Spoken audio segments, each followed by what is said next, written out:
Les Miserables, the early chapters, a prayer of St. G. There was a time we read the classics, and to our great benefit, this before the intrusions of our modern world.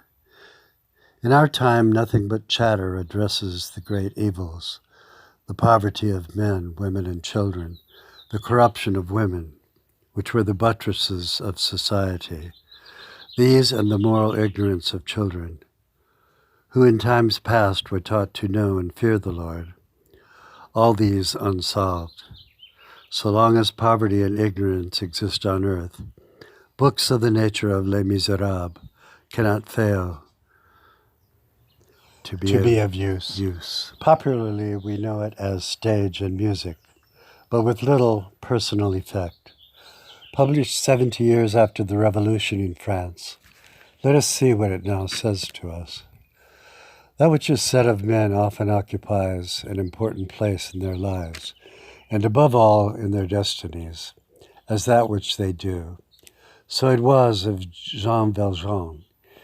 Into the ruin of French society he stepped, and in the small village of Digne in southern France, in the countryside above Marseille, he was begun to be introduced to his redemption by a self-impoverished bishop.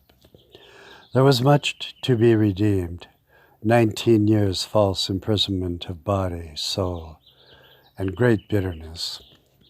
Of the personality of the priest, diaphanous, lean, transparent, one would say holy. This large and beautiful episcopal house he gave to the poor and sick, fitting 60 beds, and himself moved into no more than a stable, such as the Christ child.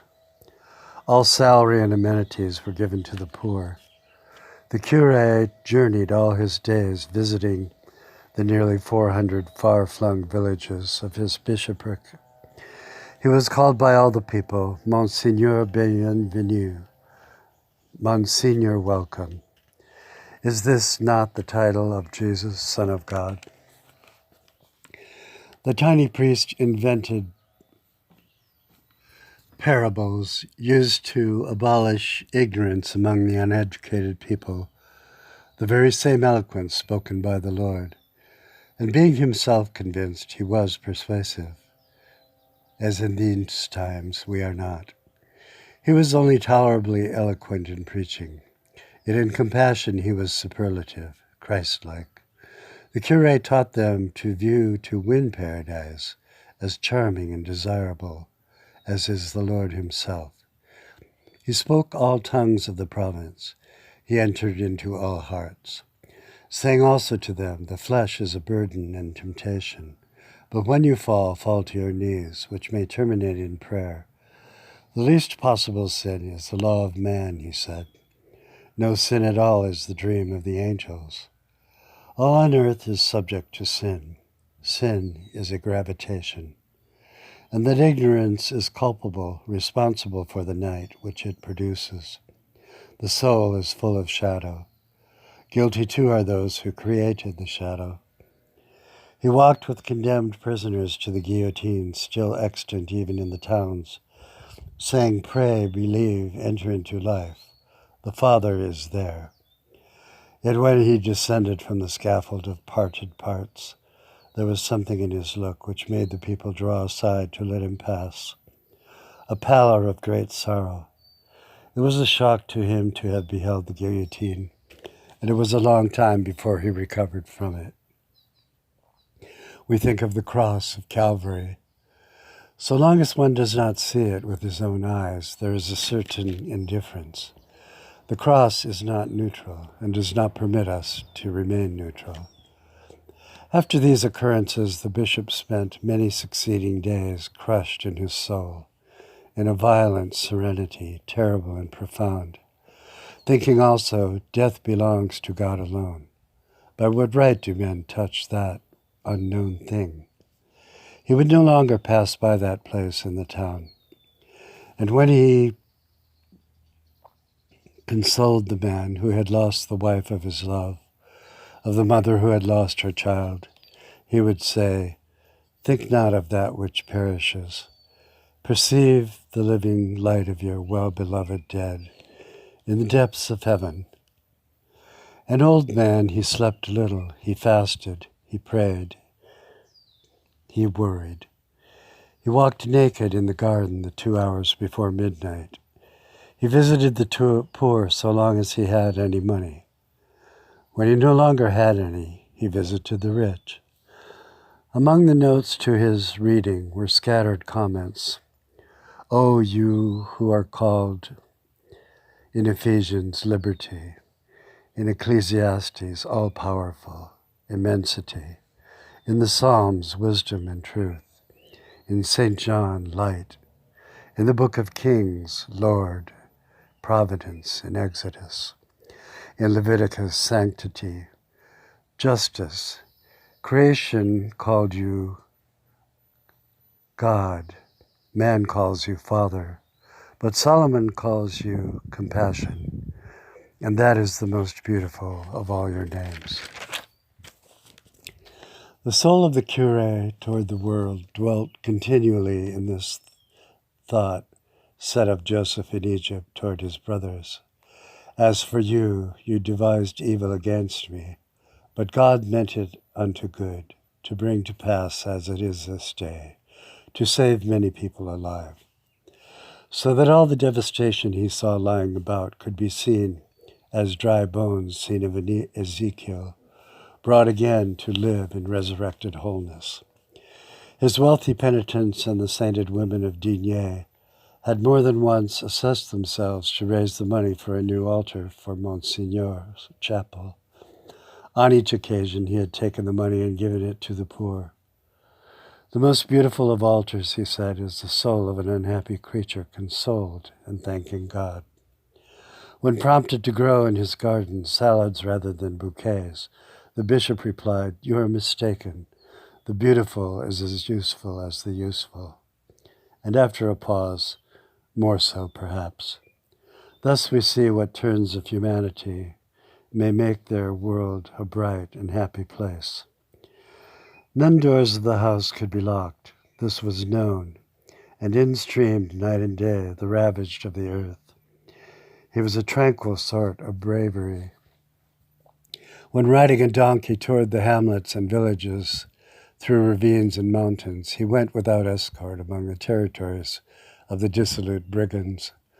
Never was he harmed and thought by absence to protect any who would escort him.